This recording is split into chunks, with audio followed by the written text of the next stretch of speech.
Hello, Professor. This is Riddhi Jani. After carefully watching your video on BFR, blood flow restriction, I found myself genuinely intrigued by it all over again. I've come across BFR in different physical therapy settings before, but the way you explained it made me realize how much there is still to learn, how much there is still to know more about this particular concept.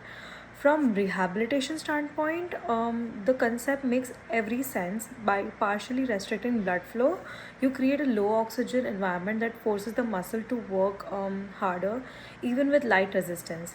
So that's such a smart approach for patients who can't handle heavy loads, like those recovering from surgery, or it really challenges the traditional idea that strength gains only comes from lifting heavy weights.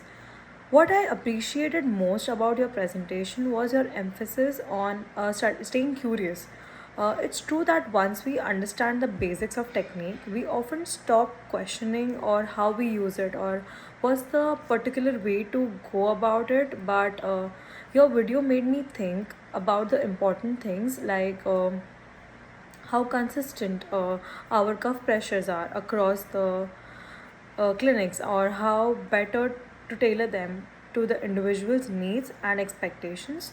Whether we are screening thoroughly for potential risks such as cardiovascular or conditions like which can be very severe. And I also think how patients experience BFR, blood flow restriction, since the cuffs can feel uncomfortable for some people, it can be too loose also.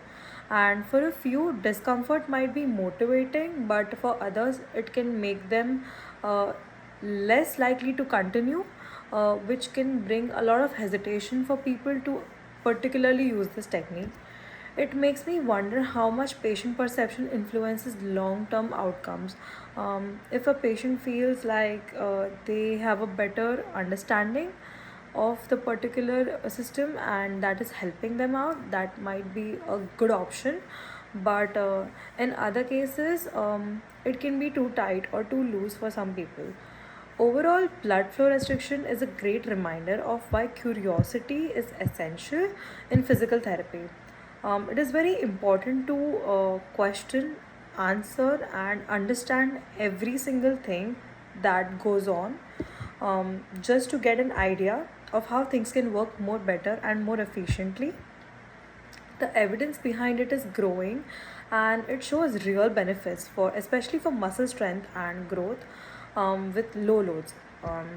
But likely an intervention, its effectiveness depends on how thoughtfully we apply it. Your message captured that very perfectly, that progress in PT not just comes from new tools, from continuing to ask better questions and how we use them, but overall the use of all of it matters. So yeah, this is my take on it. Thank you so much.